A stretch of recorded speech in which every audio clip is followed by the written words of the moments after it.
Hello बच्चों, तो आओ प्रश्न को देखते हैं। प्रत्येक आलेख के लिए दिए गए विकल्पों से सही समीकरण चयन कीजिए।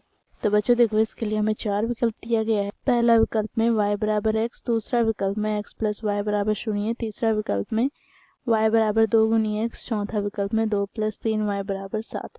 तो दिए गए चारों विकल्प में से बच्चों हमें सही विकल्प का चयन करना है। ठीक है, तो इस प्रश्न की मुख्य अवधारणा की बात करें तो बच्चों यहाँ पर हम देखेंगे यदि कोई बिंदु P है तो बच्चों देखो बिंदु P को हम कैसे निरूपित करते हैं। तो यहाँ पर बच्चों देखो x का निर्देशांक लिखेंगे, फिर कॉमा, फिर y का निर्देशांक। यहाँ पर x क्या है तो x निर्देशांक को ये प्रदर्शित करता है, तो यहाँ पर हम लिखेंगे x निर्देशांक।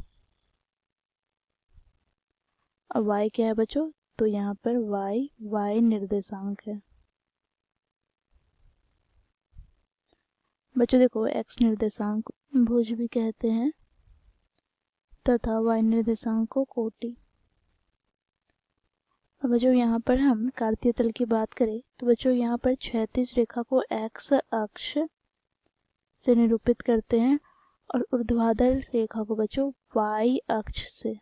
ठीक है बच्चों देखो यहाँ पर x अक्ष और y अक्ष परस्पर मूल बिंदु पे प्रतिच्छेद करते हैं, जिसका निर्देशांक क्या होता है 0,0।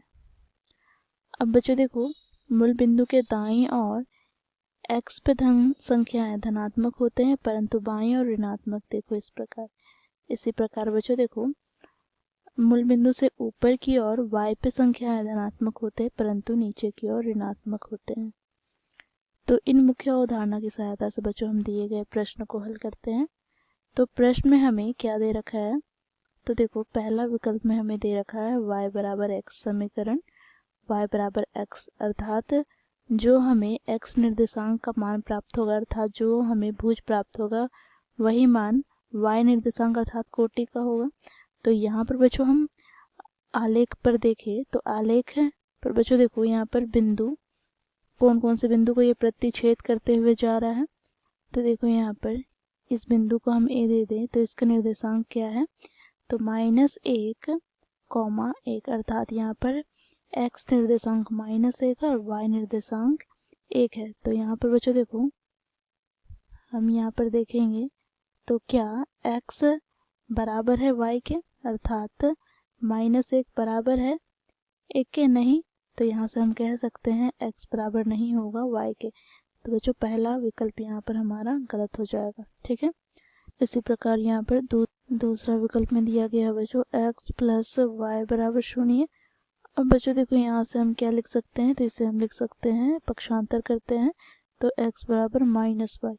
तो यहाँ पर बच्चों देखो यदि x का मान धनात्मक होगा, देखो यहाँ पर x का मान धनात्मक है और y का मान क्या है ऋणात्मक 1। ठीक है, तो देखो यहाँ पर जब हम x का मान धनात्मक रखते हैं 1 तो हमें y का मान क्या प्राप्त होता है, तो ऋणात्मक -1। ठीक है, इसी प्रकार यदि हम x का मान यहाँ पर 0 रखेंगे, ठीक है, तो x का मान जब 0 रखते हैं तो y का मान हमें क्या प्राप्त होता है, तो ये भी हमें 0 प्राप्त होता है। तथा यहाँ पर यदि हम x का मान -1 रखें तो यहाँ से बच्चों y का मान हमें प्राप्त हो जाएगा माइनस गुनी -1 अर्थात प्लस का 1। ठीक है, तो बच्चों यहाँ से हमें 3 बिंदु प्राप्त हो गया। पहला बिंदु यहाँ पर 1,-1, दूसरा बिंदु 0,0, तीसरा बिंदु -1,1। ठीक है, तो यहाँ पर हम देखेंगे आलेख में क्या ये बिंदु से आलेख गुजर रहा है। तो देखो यहाँ पर -1,1, देखो यहाँ पर है -1,1, 0,0, फिर बच्चों 1, -1।